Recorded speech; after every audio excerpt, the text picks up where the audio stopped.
সুপ্রিয় শিক্ষার্থীরা, এ to Z academy চ্যানেলের পক্ষ থেকে তোমাদেরকে স্বাগতম।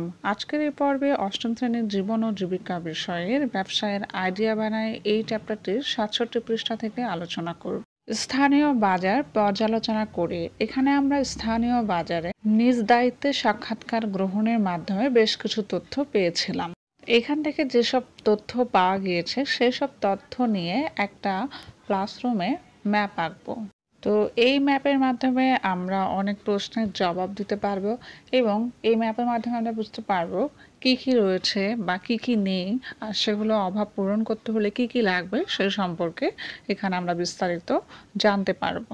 এরপর ব্যবসায়ের আইডিয়া খুঁজে দেখি। এখানে 3টা কেস দেওয়া আছে। প্রথম কেসে বলা হয়েছে বাদল মান্দি নামের একজন শিক্ষার্থী ছবি তুলতে ভালোবাসে। সে অনলাইনে অনেক ধরনের ছবি পোস্ট করে, তার মধ্যে চা বাগানের কিছু ছবি এবং স্থানীয় বাজারে কি কি চা পাওয়া যায় এই সম্পর্কে তথ্য দিয়েছিল, যার ফলে সেখান থেকে সে অনলাইনে অর্ডার নেওয়ার একটা ব্যবস্থা করেছিল।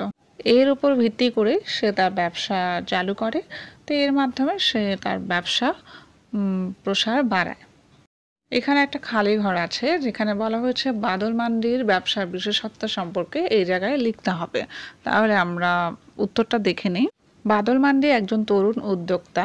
তিনি তার ব্যবসার কাজে তথ্য প্রযুক্তি ব্যবহার করেন। প্রথমে সে ছোট পরিসরে ব্যবসা শুরু করলেও পরবর্তীতে সে সামাজিক যোগাযোগ মাধ্যমে পেজ খুলে বড় পরিসরে তার ব্যবসাটিকে পরিচালনা করেন। তার ব্যবসার মূল বিশেষত্ব হলো তার আগ্রহ, তথ্য প্রযুক্তিতে দক্ষতা, মানসম্মত পণ্য এবং তার সততা।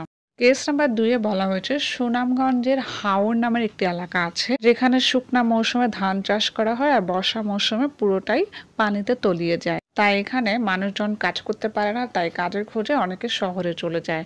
তো এখানে তাহিরপুর গ্রামে সাজু এবং সজীব নামে 2 বন্ধু লক্ষ্য করলো যে বর্ষায় বিভিন্ন এলাকার মানুষ এখানে হাওরে ঘুরতে আসে। এটি অনেকটা পর্যটন কেন্দ্রে পরিণত হয়ে গিয়েছে। তো 2 বন্ধু মিলে পর্যটকদের গাইড ট্যুর হিসেবে কাজ নেয়।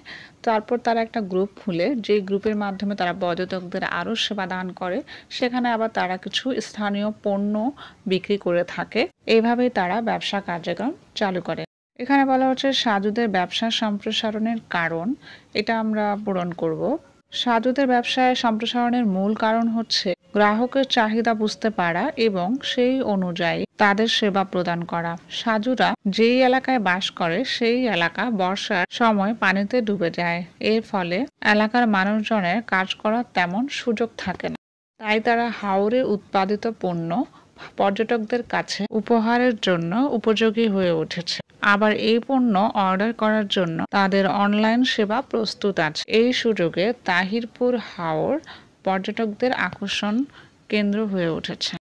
এই ছিল আজকের পর্ব। পরবর্তী ভিডিওগুলো পেতে আমাদের চ্যানেলটি সাবস্ক্রাইব করুন। ধন্যবাদ।